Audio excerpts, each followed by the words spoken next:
Hi students, this is Authority Educational Consults giving you the best. Today, shall be looking at bonding in organic compounds. Now, there are different types of bonding. These bonding are ionic bonds, covalent bonds, dative bonds, metallic bonds, hydrogen bonds, van der Waals forces, etc., etc. But in organic compound, the major type of bond in organic compound is covalent bonding. What is covalent bond? A covalent bond is a type of bond that is formed by electron sharing. Electron what? Sharing. The sharing of electron is in such a way that both participating atoms will bring electron and they share.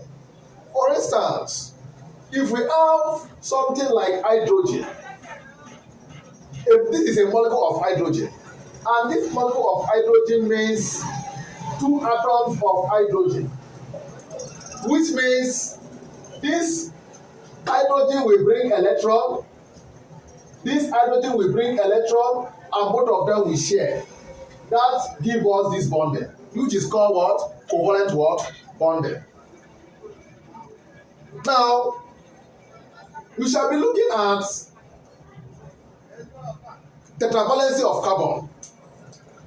Why carbon is tetravalent? And carbon is tetravalent. Look at carbon here. If you have carbon, carbon is 6. Its configuration is 1s2, 2s2, 2p2. If you look at this carbon, carbon looks like as if it is divalent, but really it is not divalent, but what? Tetravalent. Because people say it is divalent because of these two unpaired electrons.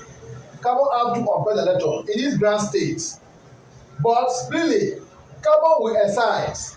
During excitation, when carbon excites, it will have 4 unpaired electrons. That makes it to be what? Tetravalent. Now watch.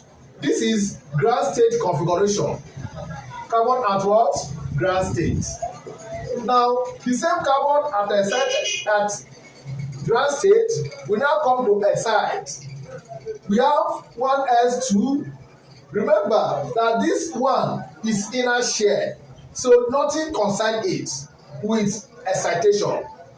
The electron that we excite are electrons within the same share. Within the same what? Share. So these 2s and 2p will undergo excitation. Now watch. We have 2x1, 2px1, 2py1, and 2pz1. Students, how many electrons here are single? 4 electrons. Here we now say that carbon is what? Tetravalent. Tetravalent in because it has 4 what? Unpaired what? Electrons. This is carbon at what? Excited what? State.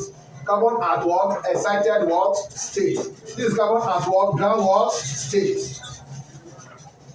Now, ground state configuration of carbon is the minimum state, the minimum energy an atom can attain. While the excited state is the maximum energy an atom can what? Attain. Now let's look at what we call hybridization. Let's look at what we call what? Hybridization. This is hybridization of carbon.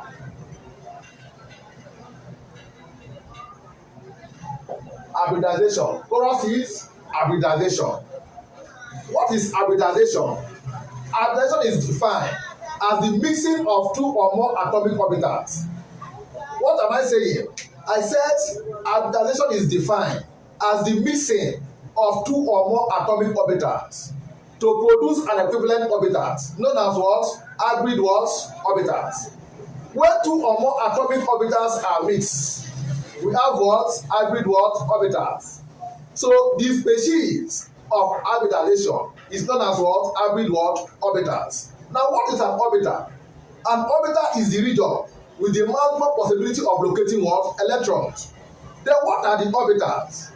The atomic orbitals. Atomic orbitals, we have type of atomic orbitals. We have s orbital, we have p orbital, we have d orbital, we have f orbital. These are the words atomic words orbitals. Now, the mixing of two or more atomic orbitals give us what? Hybrid word orbitals. Example, if I say x plus p, s atomic orbital, p atomic orbitals will give us what? Sp. This Sp is what? Hybrid word orbital. So x, p are what? Atomic orbitals. While sp, combination of sp is called what? Hybrid orbitals. So what am I saying? I'm saying that the species of hybridization is what? Hybrid word orbital. In carbon, we are going to look at some hybridization, some hybrid orbitals, which includes sp3, sp2, and sp. sp3, sp2, and what? Sp. But before then, let's look at some bonding, sub-bonding in covalent. In that covalent bond, we have what we call sigma bond and pi bond. Sigma bond and what? Pi bond. What is sigma bond class? Sigma bond is a strong bond. It's a what? A strong bond. Sigma bond is formed by what? Axial overlapping of two or more atomic orbitals. Axial overlapping of two or more what? Atomic what? Orbitals. Sigma bond results to what we call hybrid what? Orbitals. While pi bond is formed by what? Lateral overlapping of two or more atomic orbitals. Pi bond is a weak bond. Pi bond is a what? A weak bond. Sigma bond is a what? A strong bond. Now, sigma bond leads to hybrid orbitals, while pi bond leads to what? Unhybridized what? Orbitals. In our next class, we shall be looking at sp3, sp2, and sp. So please try to subscribe to the channel so that you'll be updated on where each topic is being discussed.